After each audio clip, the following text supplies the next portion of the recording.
Amali entered the old traditional medicine man's opulent bedroom and stood there ramrod. She was just looking straight at the medicine man in it. He looked at her and smiled, trusting the potency of his charm. He touched her and pointed at the table and chair at the left-hand side of the room and said, "Go and sit on that chair." She moved straight to the chair and sat down like a zombie. The old man brought out food and drinks from another corner of the room and placed them on the table. He had laced the food and drinks with strong love potions. "You can start eating," he ordered her, and immediately she uncovered the food and started to eat hurriedly, as though she had not eaten for 3 good days. He joined her and together they finished the food. He opened the bottles of drink and handed one over to her while he took the second one. The two sat down there and drank quietly. The old man was looking at the beautiful girl as if she was a picture in front of him. He was so happy at the powers he possessed that he smiled at what he could do when he pleased with the powers. He belched heavily and started picking his colored teeth slowly while Amalie sat quietly as though waiting for his next command. Satisfied with himself, he smiled at the pure and untouched virgin in front of him and felt tensed. He got up immediately as that realization dawned on him and said, "Go and sit on my bed." Amalie quietly moved to the bed and sat down. The old man came to her and undressed her. He told her to lie down on the bed and climb next to her. She started crying and shaking helplessly. She hung onto him like a little child hanging onto her doll. Amalie's cries and shouts attracted old man's wives, and they rushed to the old man's bedroom door, wondering what he could be doing to the girl. But they could do nothing because they were all afraid of him. They quietly walked back to sit not quite far from the door. From there, they could hear the sound from the room. About 2 hours later, the old man called his eldest wife. He opened the door slightly and handed over a blood-stained bedspread to her.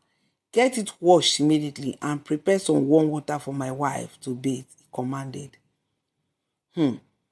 "Yes, sir," his eldest wife replied, moving away immediately to have the work done and wondering when he got married to another one again. He was now calling the new girl his wife. She washed the white bedspread and poured away the blood-stained water, shaking her head in pity for the girl, knowing fully well that she had lost her virginity. The old traditional medicine man did not let Amalie out of the room until it was very late at night when he led her out to take a bath at the back bathroom. He did not return to her father's house again that night, neither did she return there in the future. She lived with the old man, not caring how worried her parents would be at home. At the end of the month, Amalie became pregnant for him. Imagine Amali, such a beautiful young girl of 17, an untouched virgin, invoked by an old traditional medicine man with many wives for the sake of associating with bad company, wrong friends with wrong advice. This kind of thing was against Amali's wish, but with the use of diabolical powers beyond her control, she had no resistance. Instead of the old man doing what they had come for, he had taken advantage of her innocence and she had fallen into a deeper trap set by him. Could this be destiny or what? How does destiny really work? What a world. Meanwhile, her family in the city and at the village were looking for her everywhere because she had been declared missing. They did not know an old traditional medicine man had kept her within the confines of his compound in the city, enjoying the best of her as much as he could. Obiwe heard she was missing and started blaming himself for what had happened. He was blaming himself. If he had left her alone, she would not have gone missing now. All the letters he had recently written to her were not responded to. This made him to conclude that something terrible must have gone wrong with his love. The news later got to them that Amali was pregnant for an old traditional medicine man in the city. It was also said that the man had multiple wives and Amali was living with him. The old man never allowed her to go out of his compound except on days she wanted to have her hair done. He would send someone to always accompany her to do her hair, after which she would be led back home. When her parents heard the news, they were very angry and decided to let her be, since that was the lifestyle she had chosen to follow. In annoyance, they cut off all communications with her and casted her out of their lives. They had no idea or understanding of what had actually happened to their daughter, otherwise, they would not have seen it that way. Ubiwe, on his part, refused to believe Amali would lead herself to marry such an old traditional medicine man with many wives. It's not possible for my love to do that, he shouted, and swore to help her out of the situation. Ubiwe went to the lady that had seen Amali and brought the message to the village. He begged her to tell him everything she knew about Amali's condition. He wanted to know what was happening to Amali. He told the lady everything between himself and Amali and begged her to take a letter to her when she was going back to the city. The lady felt sorry for him and agreed to deliver the letter to her, but said she would have to be careful in order not to be caught giving it to Amali. When she was going back, she collected the letter from Obiwe and promised to give it to her. The lady got to the city and monitored Amali's movement along the streets because they live in the same street, but her house was at the beginning of it. She wanted to be sure nobody was watching before giving her the letter. A few days after her arrival back to the city, the lady had the opportunity to give her the letter when she was going to do her hair.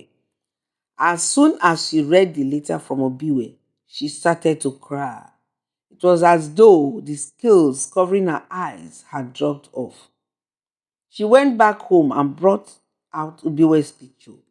She was staring at him and crying when she dozed off.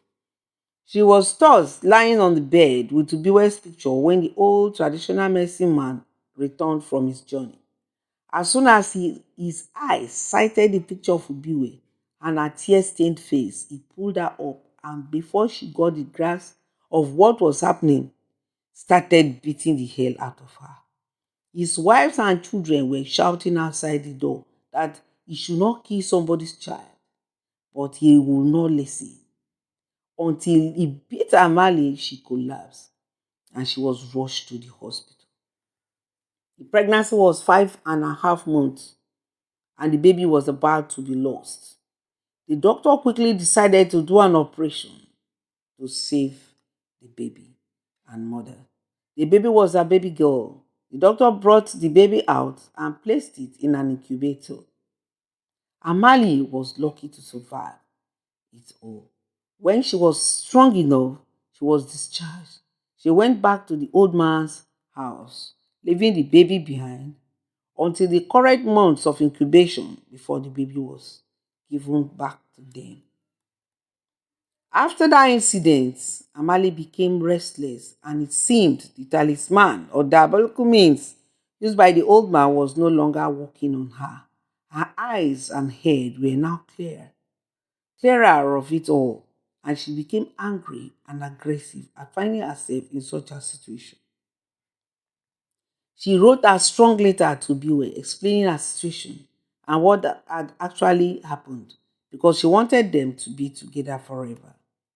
At last, Ubiwe replied her that he was still waiting for her if she could only take a bold step and come out of the place. He had protected and left her as a virgin, but someone else not worthy of her, had taken what would have otherwise been in his pride. But he wrote back that he would not let her go only if she was willing to be with him forever. He was prepared to accept her the way she was, if that was what the Creator had given him. When Amali got the message from the lady who was now the go between them, she wept bitterly and promised to return. But she did not know anybody. She did not know how she would be able to do that because the man never allowed her to get out of the house anymore for fear of losing her. Amali's village was a very far village from the city. It was about 7 hours journey. The cost of traveling from the city to her village was very expensive too. So she started making plans on how to get the money to pay her transport fare. She would demand for clothes, for slippers and other things from the old traditional medicine man. And instead of using it to buy the things, she would save the money up. When the money was enough for her to travel, she made arrangements with the lady that used to bring her letters on how she would get to her village. The lady promised to help her escape and they made secret plans. Few days later, the old man traveled for a job outside to be back the following day. That night, she did not sleep. She did not sleep well. She woke up at about 4 o'clock in the early hours of the morning and carried her baby. She collected few clothes, opened the window, looked left and right, and jumped out of the window and jumped out through the window. Everywhere was silent. She knew it was dangerous to move at that time of the day in the city because of dangerous men. But fear had flown out of her head. She was no longer afraid. She ran all the way to the lady's house, and the lady, who was already waiting for her, took her to the park. That as early as that time of the day to enter the vehicle going straight to Ogune village. She got home later that evening. Her mother and siblings, though not happy at how things had turned out, could not drive her away from the house. Ulue has gotten a grandchild now, something she had not envisaged to happen so soon. But there was nothing she could do other than to welcome mother and daughter, her flesh and blood. People were trooping in to welcome Amali. Ubiwe, on hearing Amali had returned home, joined other villagers to welcome her back home. He looked at her as he was sitting down in their sitting room, and love engulfed him. He could not believe his eyes that he was seeing his Amali once again. But this time as a mother to someone else's child. He felt sad and wept within. About a year after Amali's return home, Obiwe came with his family to seek for Amali's hand in marriage. Olue started to cry. She was regretting she had opposed them. She would have advised and guided them towards their studies. They could get married after their studies, but she had not done so. Now see what her daughter had passed through and the condition she was now in. She was happy all in all that her little girl had survived it all. A date was fixed for the marriage, and it was all a great story and lesson for parents, boys, and girls to learn from at the end of the day. The marriage took place, and Obiwe took his bride home and vowed to love her forever. He down on Amali's mother, Olue, that if Ubiwe had been some other young man, he would not have accepted Amali for a wife.